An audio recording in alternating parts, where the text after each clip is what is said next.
Pour notre première lecture ce soir, nous allons lire Genèse chapitre 1 à partir du verset 26 et jusqu'à la fin du deuxième chapitre. C'est la page 16 dans les livres de l'Église.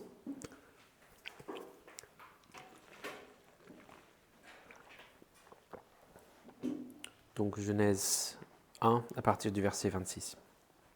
Dieu dit, « Faisons l'homme à notre image, selon notre ressemblance, pour qu'il domine sur les poissons de la mer, sur les oiseaux du ciel, sur le bétail, sur toute la terre, et sur tous les reptiles qui rampent sur la terre. » Dieu créa l'homme à son image. Il le créa à l'image de Dieu. Homme et femme, il les créa. Dieu les bénit. Et Dieu leur dit, « Soyez féconds, multipliez-vous, remplissez la terre et soumettez-la. Dominez sur les poissons de la mer, sur les oiseaux du ciel et sur tout animal qui rampe sur la terre. » Dieu dit, « Voici que je vous donne toute herbe porteuse de semences et qui est à la surface de toute la terre, et tout arbre fruitier porteur de semences. Ce sera votre nourriture. À tout animal de la terre, à tout oiseau du ciel, à tout ce qui rampe sur la terre et qui souffle de vie, qui a souffle de vie. Je donne toute herbe verte pour nourriture. » Il en fut ainsi. Dieu vit alors tout ce qu'il avait fait, et voici, c'était très bon. Il y eut un soir, il y eut un matin, ce fut un 6e jour. Ainsi furent achevés le ciel, la terre et toute leur armée le 7e jour. Toute l'œuvre que Dieu avait faite était achevée, et il se reposa au 7e jour de toute l'œuvre qu'il avait faite. Dieu bénit le 7e jour et le sanctifia, car en ce jour Dieu s'était reposé de toute l'œuvre qu'il avait créée. Voici les origines ou les générations du ciel et de la terre quand ils furent créés. Lorsque l'Éternel Dieu fit la terre et le ciel, il n'y avait encore aucun arbuste de la campagne sur la terre, et aucune herbe de la campagne ne germait encore, car l'Éternel Dieu n'avait pas fait pleuvoir sur la terre. Il n'y avait point d'homme pour cultiver le sol. Mais une vapeur s'éleva de la terre et arrosa toute la surface du sol. L'Éternel Dieu forma l'homme de la poussière du sol. Il insuffla dans ses narines un souffle vital, et l'homme devint un être vivant. Puis l'Éternel planta un jardin en Éden, du côté de l'Orient, et il y mit l'homme qu'il avait formé. L'Éternel Dieu fit germer du sol toutes sortes d'arbres d'aspect agréable et bons à manger, ainsi que l'arbre de la vie au milieu du jardin et l'arbre de la connaissance du bien et du mal. Un fleuve sortait d'Éden pour arroser le jardin, et de là se divisait en 4 bras. Le nom du premier est Pishon, c'est celui qui contourne tout le pays de Havila, où l'on trouve de l'or d'excellente qualité, ainsi que le bdellium et la pierre d'onyx. Le nom du second fleuve est Gihon, c'est celui qui contourne tout le pays de Couche. Le nom du 3e fleuve est Hiddekel, c'est celui qui coule à l'orient de la Syrie. Le 4e fleuve, c'est l'Euphrate. L'Éternel Dieu prit l'homme et le plaça dans le jardin d'Éden pour le cultiver et pour le garder. L'Éternel Dieu donna ce commandement à l'homme.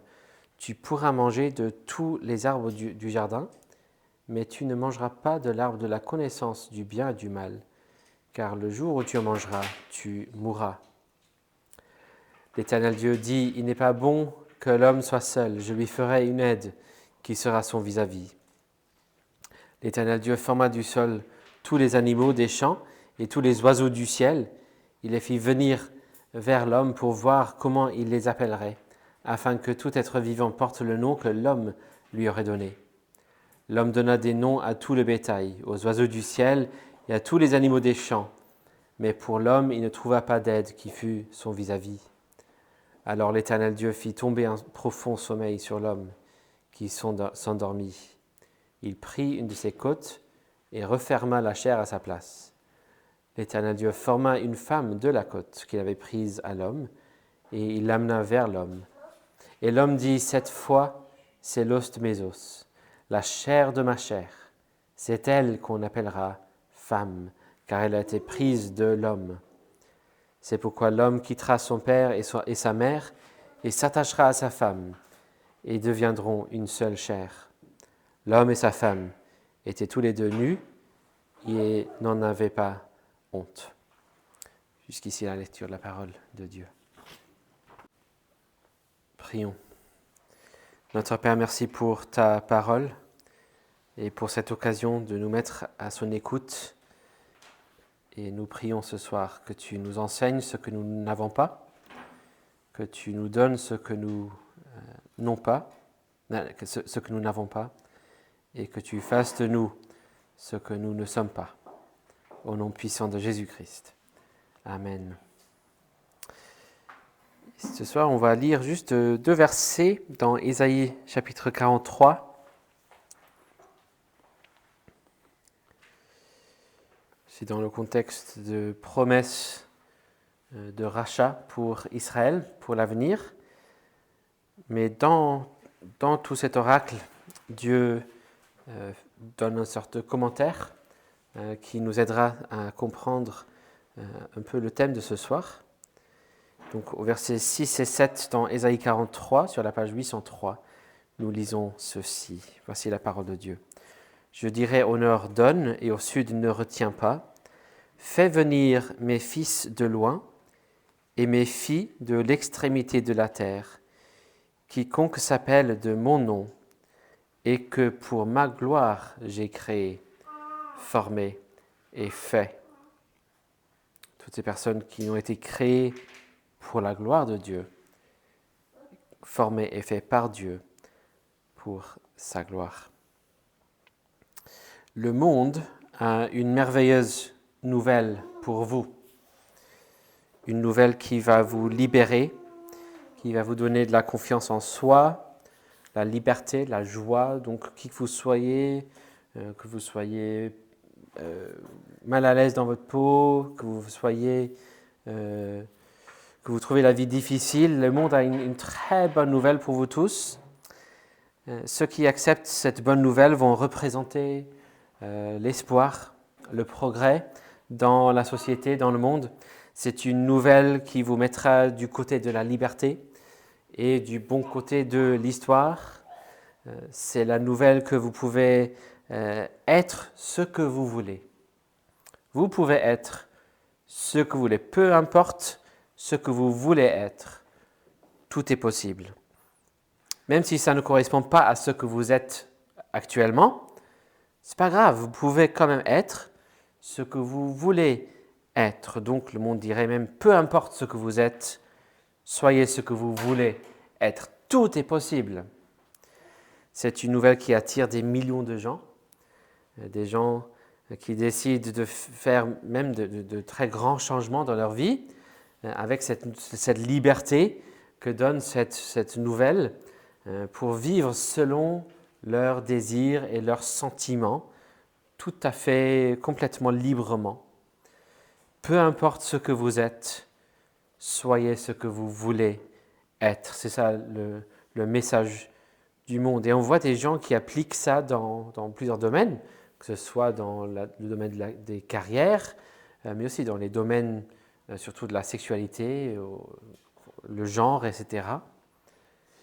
Et ce que le monde ne vous dira pas, c'est que pour des milliers et même des millions de gens, cela ne va produire que le misère et le désespoir.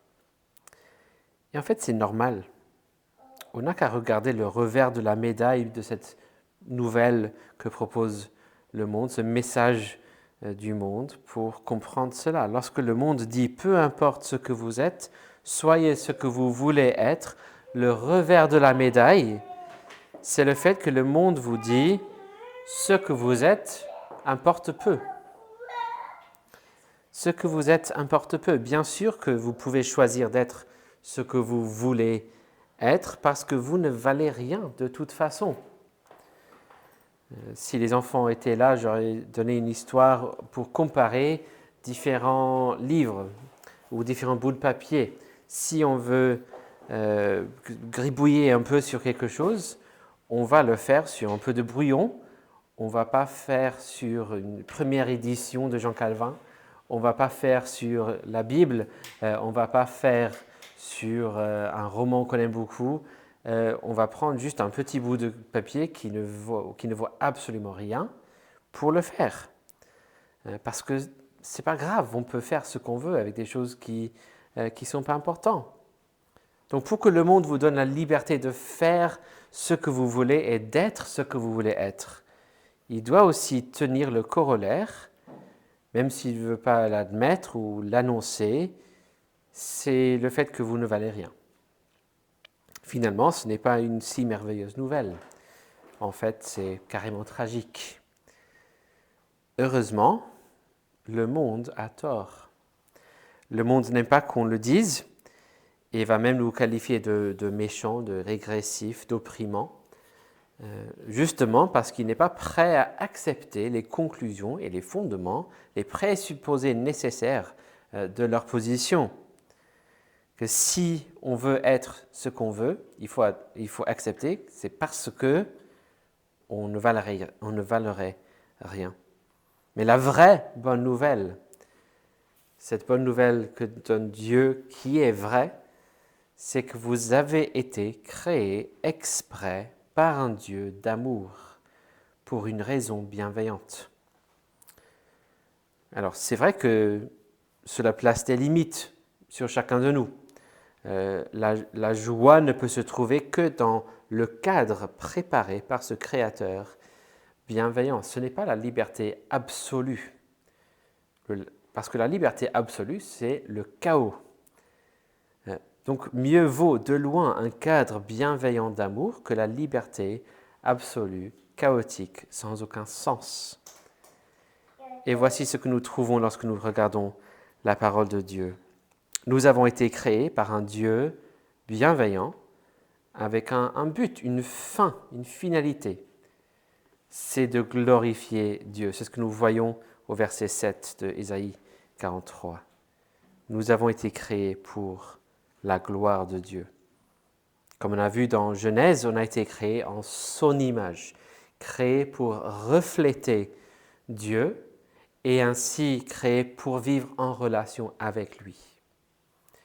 La semaine dernière, on a vu que nous sommes méchants, tordus par le péché, par notre rébellion contre Dieu. Et les questions que nous regardons cette semaine dans le catéchisme de Heidelberg nous montrent que ce n'est pas ainsi que nous avons été créés. Nous avons été créés pour aimer de tout notre cœur, aimer Dieu de tout notre cœur et vivre avec Dieu dans un éternel bonheur et pour le louer et pour le bénir. On voit la même chose, bien sûr, dans notre catéchisme de Westminster, avec la toute première question, quelle est la fin principale de l'homme ? La fin principale de l'homme est de glorifier Dieu et de trouver sa part et sa joie en lui à jamais. Donc plutôt d'écouter la prétendue bonne nouvelle du monde, rendons-nous compte de sa pauvreté, de la vacuité et même de la méchanceté de tout cela et venons reconnaître la joie et le privilège que nous trouvons dans la Bible de ce simple fait que la vie a un sens. Non pas un sens que nous devons chercher désespérément nous-mêmes, un sens que notre Créateur bienveillant nous donne clairement, simplement, par amour. Être formé et fait pour la gloire de ce Dieu et vivre en joyeuse communion avec lui. Alors, bien évidemment, on l'a vu la semaine dernière, les choses ont changé depuis la création. Nous nous sommes détournés de Dieu, on a été tordus. Mais c'est justement là que nous découvrons la bonne nouvelle de Jésus-Christ, venu pour nous sauver de notre péché, pour rétablir la communion avec Dieu. Dieu doit punir le péché, mais il a aussi donné un sauveur. Ce sera le sujet qu'on va regarder la semaine prochaine. Mais souvenons-nous que le simple fait de savoir que nous sommes créés, ça donne de l'espoir dans un monde qui dit trouve ton propre sens, crée ton propre sens. Décide toi-même ce que tu es. Parce que le seul fondement possible pour cela, c'est tu ne vaux rien. Ce que tu es n'importe rien. Et donc, viens trouver le vrai sens dans celui qui t'a créé exprès, avec la valeur, avec un but, une finalité. Et cela, c'est sa gloire, mais aussi notre joie. Venons à lui pour trouver ce joyeux sens de la vie. Prions. Merci notre Père pour le privilège d'être des créatures. Seigneur, le monde cherche à nous persuader qu'il vaut mieux créer ou trouver son propre sens. Mais Seigneur, c'est de la tyrannie, c'est du chaos de proposer cela, c'est méchant, même si le monde le dit avec un grand sourire. Seigneur, nous te prions que tu nous donnes de voir le grand privilège que c'est d'être créé en ton image pour vivre en communion avec toi et pour ta gloire. Donne-nous de croire ce que tu dis et de nous en réjouir. Et donne-nous, puisque nous sommes non seulement créés, mais nous sommes des pécheurs, donne-nous donc de miser tout sur Jésus-Christ, de nous confier à lui pour qu'on puisse être réconciliés avec toi, pour vivre ce sens pour lequel tu nous as créés. Et nous le prions au nom de Jésus. Amen.